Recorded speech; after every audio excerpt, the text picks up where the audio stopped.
പ്രിയമുള്ളവരെ, ലോകം വിശുദ്ധരെക്കുറിച്ച് പറയുമ്പോൾ പാതുവായിലെ വിശുദ്ധ അന്തോനി എന്ന പേര് പരിചിതമായ ഒരു മെലഡി പോലെ ഉയരുന്നു. സൗമ്യവും തിളക്കമുള്ളതും അവിസ്മരണീയവും. നഷ്ടപ്പെട്ടവരുടെ സംരക്ഷകൻ, വെളിച്ചത്തിന്റെ പ്രസംഗകൻ, ദരിദ്രരുടെ സുഹൃത്ത്, പാതുവായിലെ അത്ഭുത പ്രവർത്തകൻ. എന്നാൽ നഷ്ടപ്പെട്ട താക്കോലുകളുടെയും മോതിരങ്ങളുടെയും കഥകൾക്ക് താഴെ നിരത്തിയ ലില്ലിപ്പൂക്കളുടെയും പുസ്തകങ്ങളുടെയും ഇടവിലുള്ള രൂപത്തിന് പിന്നില് അപാരമായ ബുദ്ധിയും ആർദ്ര ഹൃദയവും ക്രിസ്തുവിനോടുള്ള തീഷ്ണമായ സ്നേഹവുമുള്ള ഒരു മനുഷ്യൻ നിൽക്കുന്നു. സെയിന്റ് ആന്റണി വെറുമൊരു പ്രാസംഗികനായിരുന്നില്ല. അദ്ദേഹം ജീവനുള്ള വചനത്തിന്റെ പ്രഘോഷകനായിരുന്നു. സഭയുടെ പിതാക്കന്മാരുടെ കിണറുകളിൽ നിന്ന് ആവോളം ജലം കുടിച്ചു.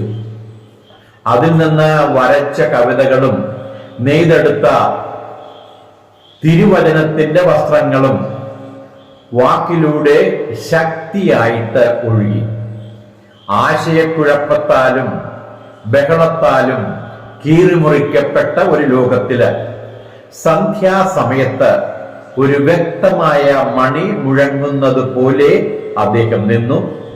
നഷ്ടപ്പെട്ട ആടുകളെ ഇടയന്റെ തൊഴുത്തിലേക്ക് തിരികെ വിളിച്ചുകൊണ്ട് അദ്ദേഹം ഒരിക്കൽ പറഞ്ഞു, നിശ്ചലമായൊരു തടാകത്തിന്റെ ഉപരിതലത്തിലെ പ്രഭാത നക്ഷത്രം പോലെ ദൈവത്തിന്റെ ജ്ഞാനം വിശുദ്ധരുടെ മുഖത്ത് പ്രതിഫലിക്കുന്നുവെന്ന്. സത്യത്തിൽ അദ്ദേഹത്തിന്റെ മുഖത്ത് നാം കാണുന്നത് ആ പ്രകാശമാണ്. ഇരുട്ടുണ്ടായിരുന്നിടത്ത് സെയിന്റ് ആന്റണി വെളിച്ചം കൊണ്ടുവന്നു. വിഭജനം നടന്നിടത്ത് അദ്ദേഹം സമാധാനം വിതച്ചു. സംശയമുള്ളിടത്ത് അദ്ദേഹം ക്രിസ്തുവിന്റെ ഉറപ്പ് വാഗ്ദാനം ചെയ്തു.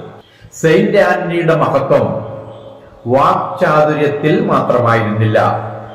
അദ്ദേഹത്തിന്റെ ഹൃദയം ദരിദ്രരോടൊപ്പമായിരുന്നു. വിശക്കുന്നവർ വന്നു, അദ്ദേഹം അവർക്ക് അപ്പം കൊടുത്തു. ക്ഷീണിച്ചവർ വന്നു, അദ്ദേഹം അവർക്ക് പ്രത്യാശ നൽകി. ഹൃദയം തകർന്നവർ വന്നു, അദ്ദേഹം അവരുടെ കണ്ണുകൾ സ്വർഗത്തിലേക്ക് ഉയർത്തി. തന്റെ പരിജ്ഞാനം പ്രകടിപ്പിക്കാൻ മാത്രമല്ല, സുഖപ്പെടുത്താനാണ് അദ്ദേഹം പ്രസംഗിച്ചത്. അദ്ദേഹത്തിന്റെ പ്രഭാഷണങ്ങൾ അലങ്കാരങ്ങളായിരുന്നില്ല, അവ ജീവനാഡികളായിരുന്നു. അദ്ദേഹത്തിന്റെ അത്ഭുതങ്ങളോ അവ ദൈവിക കൃപയുടെ പ്രകടനങ്ങളല്ല, മറിച്ച് ക്രിസ്തുവിന്റെ അനുകമ്പയുടെ പ്രതിധ്വനികളായിരുന്നു. പ്രകൃതി പോലും അദ്ദേഹത്തിന്റെ പ്രസംഗം കേട്ടു. മത്സ്യങ്ങൾ അദ്ദേഹത്തിന്റെ കാൽക്കലൊത്തുകൂടി. കഴുതകൾ വിശുദ്ധ കുർബാനയ്ക്ക് മുന്നില് മുട്ടുകുത്തി.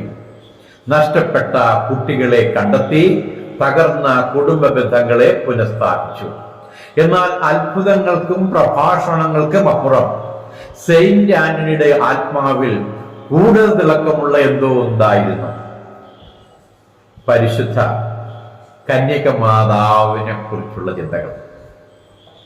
മാതാവിന്റെ മഹത്വങ്ങളുടെ ആദ്യകാല ചാമ്പ്യന്മാരുടെ ആളായിരുന്നു സെയിന്റ് ആന്റണി എന്ന് വളരെ കുറച്ചു പേർക്ക് മാത്രമേ അറിയാവൂ. പരിശുദ്ധ കന്യക മാതാവിന്റെ അമലോത്ഭവം ഔപചാരികമായി പ്രഖ്യാപിക്കുന്നതിന് മുമ്പ് സെയിന്റ് ആന്റണി മാതാവിന്റെ പരിശുദ്ധിയെ കുറിച്ച് പാടി. അദ്ദേഹം ഇങ്ങനെ പറഞ്ഞു, പരിശുദ്ധ കന്യക മറിയം ഒരു അടഞ്ഞ പൂന്തോട്ടമാണ്, മുദ്ര വെച്ച അരുവിയാണ്. പാപത്തിന്റെ കറയാൽ സ്പർശിക്കപ്പെടാതെ ദൈവീക സുഗന്ധമുള്ള ഒരു പൂന്തോട്ടം. എത്ര മനോഹരമായ കൽപ്പന! പരിശുദ്ധ മാതാവിന്റെ സ്നേഹം വിശുദ്ധ അന്തോനീസിനെ കൂടുതൽ തിളക്കമുള്ളവനും കൂടുതൽ നിർഭയനും കൂടുതൽ അനുകമ്പയുള്ളവനുമാക്കി. എന്തുകൊണ്ടാണ് ഇന്ന് ഇത് പ്രസക്തമാകുന്നത്? ഇത് നമ്മുടെ ലോകം നഷ്ടപ്പെട്ട ആളുകളെ കൊണ്ട് നിറഞ്ഞിരിക്കുന്നു.